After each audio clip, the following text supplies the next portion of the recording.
Bismillahirrahmanirrahim. Assalamualaikum warahmatullahi wabarakatuh. Bertemu lagi dengan Bapak Aldi Renaldi SPD dalam pembelajaran PPKN kelas 11 SMKN Negeri Kerapedes dalam mata pelajaran PPKN.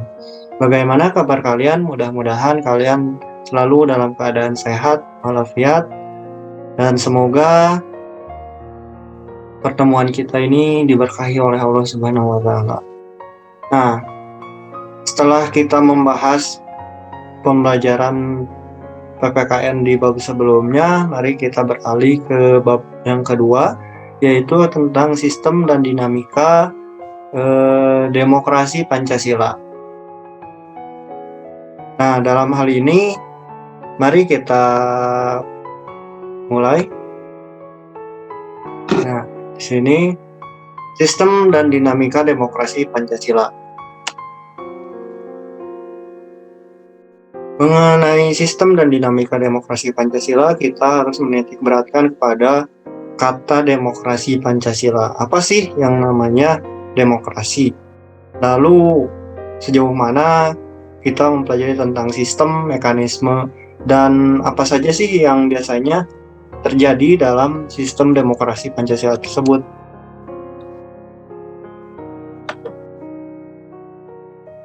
Nah, di sini sasaran pembelajaran kita kali ini Bapak mengajarkan kalian itu supaya kalian pada akhirnya bisa memahami memahami sistem dan dinamika demokrasi di Indonesia secara kognitif ataupun secara pemahaman, lalu secara afektif ataupun sikap. Mudah-mudahan kedepannya kalian itu bisa menerapkan sistem demokrasi yang berkeadaban sesuai dengan demokrasi Pancasila. Dan yang terakhir, secara psikomotor ataupun kemampuan kompetensi kalian bisa memulai berkontribusi dalam kehidupan demokrasi ini. Karena apa? Kalian adalah merupakan tulang punggung pembangunan Republik Indonesia pada tahun-tahun mendatang. Makanya Bapak tidak bosan untuk bahwasanya kalian itu adalah pemimpin masa depan. Makanya pemimpin masa depan harus dimulai sejak dini untuk memulai berkontribusi dalam kehidupan berdemokrasi. Nah, selanjutnya, mengenai materi sistem dan dinamika demokrasi Pancasila, di sini kalian itu secara pembahasan ada 5 poin ataupun indikator bahwasanya kalian bisa menjadi manusia Indonesia yang demokratis. Yang pertama, kalian harus memahami yang namanya hakikat demokrasi itu seperti apa sih. Lalu yang kedua, prinsip-prinsip demokrasinya itu seperti apa sih. Lalu yang ketiga, 10 pilar demokrasi konstitusional Indonesia itu gimana sih. Lalu nilai moral demokrasi Pancasila. Dan yang terakhir, membangun penerapan yang demokratis itu kayak gimana? Nah, di sini pertama, hakikat demokrasi. Istilah demokrasi itu berasal dari bahasa Yunani ya. Bahasanya demos yang terbagi dari 2 kata yaitu demos dan kratos. Demos yang berarti rakyat dan kratos atau kretein yang berarti pemerintahan, sehingga dapat diartikan sistem pemerintahan rakyat. Kata ini kemudian diserap menjadi salah satu kosakata dalam bahasa Inggris yaitu demokrasi. Menurut Kamus Bahasa Indonesia, demokrasi merupakan istilah politik yang berarti pemerintahan rakyat. Hal tersebut bisa diartikan bahwa dalam suatu negara demokrasi, kekuasaan tertinggi berada di tangan rakyat dan dijalankan langsung oleh mereka ataupun wakil-wakil mereka dipilih di bawah sistem pemilihan yang bebas. Salah satu pilar demokrasi adalah prinsip trias politika, yaitu yang menjadi membagi 3 kekuasaan politik negara, yaitu eksekutif, yudikatif, dan legislatif, untuk diwujudkan ke dalam 3 jenis lembaga negara yang saling lepas dan berada dalam peringkat yang sejajar satu sama lain. Artinya apa? Kita yang menentukan jalannya pemerintahan itu adalah kita sendiri, karena pada prinsipnya demokrasi itu adalah pemerintahan yang dari rakyat, oleh rakyat, dan untuk rakyat. Nah, adapun prinsip-prinsip demokrasi kita bisa lihat ada 6 poin. Di sini adalah menyelesaikan perselisihan dengan cara damai dan secara melembaga. Artinya apa? Perselisihan itu tidak harus menggunakan kekerasan ataupun secara main hakim sendiri, tidak. Akan tetapi secara damai. Artinya apa? Saling win-win solution atau mencari solusi terbaik di antara pihak-pihak yang berselisih, dan secara melembaga. Artinya apa? Secara formal, tidak seenaknya, aturannya jelas, dan tidak mencari kesalahan satu sama lain, akan tetapi mencari jalan solusi terbaik untuk menyelesaikan perselisihan. Lalu yang kedua, membatasi pemakaian kekerasan. Artinya apa? Secara adil, sampai minimum. Bahkan kalau bisa jangan sampai ada kekerasan dalam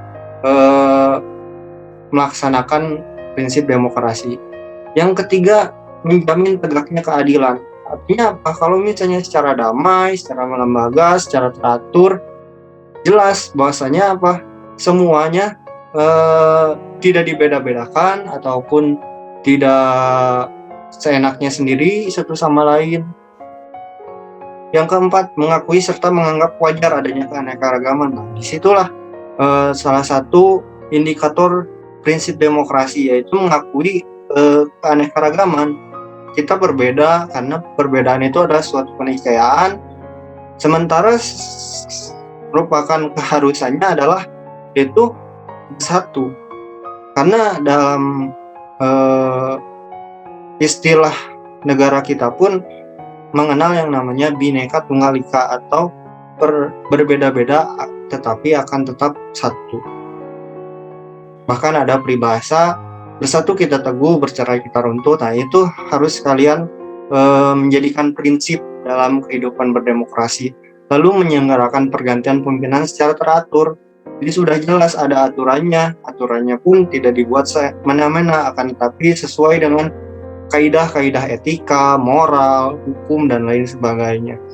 Lalu yang terakhir, menjamin terselenggaranya perubahan secara damai. Artinya apa? Demokrasi itu seperti manusia, kan tadi juga dijelaskan bahwasanya pemerintahan rakyat. Rakyat itu kumpulan dari manusia-manusia. Artinya apa? Manusia itu selalu berubah. Kalian dari umur dari bayi, lalu balita, lalu remaja, lalu dewasa, bahkan menjadi tua, itu pun pasti terbiasa menjalani perubahan. Tapi perubahan yang bagaimana? Secara positif, produktif, dan damai, tidak melakukan kekerasan.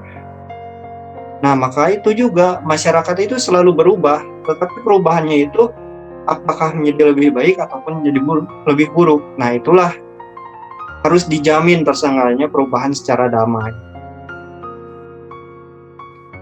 Nah, adapun 10 pilar demokrasi konstitusional Indonesia, diantaranya demokrasi yang pertama adalah demokrasi yang berketuhanan, yang Maha Esa. Artinya apa? Demokrasi yang kita jalankan sesuai dengan kaidah-kaidah agama, karena dalam pasal 29 ayat 1 Undang-Undang Dasar dalam konstitusi kita bahwasanya apa? Indonesia berdasarkan negara yang berketuhanan. Artinya apa? Negara yang religius. Nilai-nilai agama harus selalu digunakan dalam kehidupan, begitupun dalam kehidupan berdemokrasi. Artinya apa? Nilai-nilai dalam agama itu harus kejujuran, lalu misalnya ketaatan, lalu kebaikan itu harus dilaksanakan, bukan hanya berbentuk hanya kata-kata, akan tetapi harus dilaksanakan secara konsisten dan berkelanjutan. Lalu yang kedua, demokrasi yang berkedaulatan rakyat. Artinya apa? Rakyat yang harus diberikan kesempatan selebar-lebarnya, seluas-luasnya. Biasanya mereka itu dijamin hak-haknya, yaitu untuk berdemokrasi, berkedudukan sama di dalam hukum, dan lain sebagainya. Lalu demokrasi dengan kecerdasan, artinya apa? Kita menggunakan politik yang jernih, tidak seenaknya, akan tetapi sesuai dengan kaidah-kaidah keilmuan dan istilahnya kaidah-kaidah kebaikan. Lalu demokrasi dengan rule of law, artinya apa? Sesuai dengan aturan hukum yang sudah ditetapkan. Lalu selanjutnya demokrasi dengan pemisahan kekuasaan negara, artinya apa? Tidak absolut ataupun tidak otoriter atau seenaknya. Pemerintah yang sudah terpilih seenaknya tidak bisa begitu, akan tetapi sesuai dengan demokrasi pemisahan kekuasaan negara. Bapak akan mengulang kembali bahwasanya kekuasaan negara di Indonesia itu ada 3 yang sesuai dengan res politika, yaitu yang pertama itu eksekutif yang dipimpin oleh presiden beserta para pembantu menterinya. Lalu yang kedua secara legislatif yaitu DPR, MPR, DPD, dan DPRD. Lalu yang terakhir secara yudikatif ada Mahkamah Agung, Mahkamah Konstitusi, dan lain sebagainya. Selanjutnya 10 pilar demokrasi di Indonesia itu demokrasi dengan hak asasi manusia. Hak asasi manusia. Jadi setiap rakyat Indonesia memiliki hak asasi yang sama, yaitu hak untuk hidup, hak mendapatkan pekerjaan. Jadi demokrasinya tidak seenaknya sendiri. Oh, beda misalnya ada rakyat yang kaya dibedakan dengan rakyat yang miskin, tidak begitu. Akan tetapi sama, tidak memandang ras, tidak memandang keturunan, tidak memandang yang namanya pekerjaan dan lain sebagainya. Jadi semua orang sama. Bahkan kan kita sudah mencontohkan di negara kita, Indonesia adalah negara demokrasi terbesar ketiga di dunia. Kenapa? Kita memilih para pemimpin kita itu secara langsung. Kita sudah memulainya dari tahun 2004 sampai yang terakhir bahwasanya kita memilih presiden dan wakil presiden itu secara langsung, satu orang, one man one vote. Artinya tuh apa? Satu orang memiliki satu suara. Artinya apa? Setiap dari diri kalian itu memiliki tanggung jawab dan kewajiban untuk mengubah keadaan ataupun membantu pembangunan suatu bangsa. Lalu yang selanjutnya demokrasi dengan pengadilan yang merdeka, artinya apa? Semua orang itu harus memiliki hak yang sama. Itu berkenaan dengan hak asasi manusia dan demokrasi yang rule of law. Artinya apa? Pengadilan yang merdeka, tidak melihat keadaan ataupun misalnya status. Oh, karena dia misalnya kaya ataupun miskin, tetap sama dalam pengadilan. Itu harus mewujudkan suatu keadilan sosial bagi seluruh rakyat Indonesia. Selanjutnya demokrasi dengan otonomi daerah, artinya apa? Daerah memiliki nilai-nilai yang kearifan lokalnya itu digunakan dalam demokrasi. Artinya apa? Seperti misalnya kita di daerah Purwakarta memiliki nilai-nilai yang baik, itu bisa diterapkan dalam demokrasi. Jangan pernah merasa, oh saya berbeda dengan Anda, lalu kita, kita memakai aja yang biasa. Nggak begitu. Tapi kalau misalnya kita memiliki nilai-nilai kearifan yang baik, itu silakan saja untuk digunakan. Lalu selanjutnya demokrasi dengan kemakmuran, artinya apa? Demokrasi ini berusaha untuk mewujudkan kemakmuran bagi rakyat Indonesia. Makanya di situ ada pertarungan visi, misi, pemikiran, di situ pendapat yang dihargai, dan terakhir demokrasi yang berkeadilan sosial. Jadi semua rakyat Indonesia harus memiliki hak dan kewajiban yang sama untuk mewujudkan Indonesia yang berdemokrasi baik dan mantap. Nah, selanjutnya nilai moral demokrasi Pancasila. Di sini ada 7 poin dalam nilai moral demokrasi Pancasila. Yang pertama, sesuai dengan prinsip yang tadi, 10 pilar tadi, bahasanya persamaan bagi seluruh rakyat Indonesia. Artinya apa? Kita harus memiliki nilai moral yang harus, bahkan kita itu harus bisa menjadi agen perubahan untuk menjunjung tinggi nilai-nilai moral ini. Yang pertama, persamaan bagi seluruh rakyat Indonesia, lalu keseimbangan hak dan kewajiban, lalu ketiga, pelaksanaan kebebasan dipertanggungjawabkan secara moral kepada Tuhan Yang Maha Esa, diri sendiri, dan orang lain. Jadi kita itu bukan hanya melihat ada aparat lalu kita baik, akan tapi kita itu selalu diawasi oleh Tuhan Yang Maha Esa, Allah Subhanahu wa Ta'ala, diri sendiri, dan orang lain. Lalu yang selanjutnya, mewujudkan rasa keadilan sosial. Kita itu berkewajiban untuk mewujudkan rasa keadilan sosial bagi seluruh rakyat Indonesia. Lalu kita pun berkewajiban untuk mengambil keputusan dalam musyawarah lalu mengutamakan persatuan nasional dan kekeluargaan, dan yang terakhir menjunjung tinggi tujuan dan cita-cita nasional.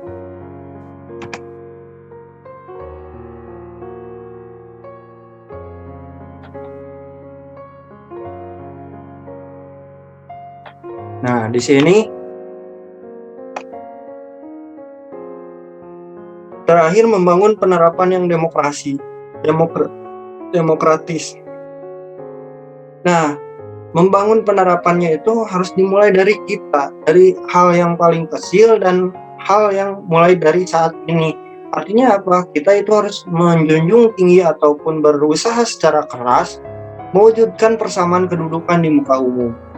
Kita harus menjadi orang yang adil, orang yang berjuang untuk memberikan kesempatan yang sama untuk seluruh rakyat Indonesia berpendapat ataupun berkedudukan di muka umum. Lalu yang kedua, distribusi pendapatan secara adil. Nah, untuk bisa mewujudkan persamaan kedudukan itu kita harus berjuang untuk memberikan atau mendistribusikan pendapatan secara adil. Artinya apa?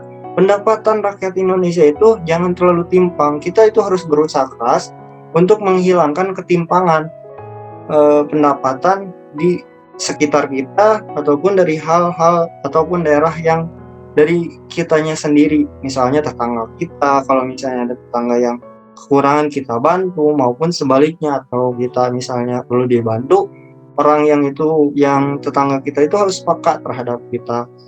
Lalu partisipasi dalam pembuatan keputusan, kita itu jangan pernah apatis untuk berkontribusi terhadap negara, karena ada peribahasa, jangan pernah tanyakan apa yang telah negara berikan kepadamu, tapi tanyakanlah apa yang sudah kalian berikan kepada negara.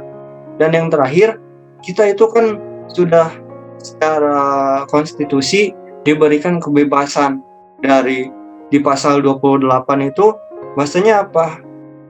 Dari mulai hidup sampai pun sosial gitu itu dikasih kebebasan, tetapi kebebasan yang bagaimana? Bukan bebas yang sebebas-bebasnya, akan tetapi kebebasan yang bertanggung jawab. Artinya apa? Oh, kita punya hak, tapi kita juga harus melaksanakan kewajiban. Maupun sebaliknya, oh kalau misalnya kita pengen dihormati orang lain, kitanya sendiri harus menghormati orang lain. Seperti itu.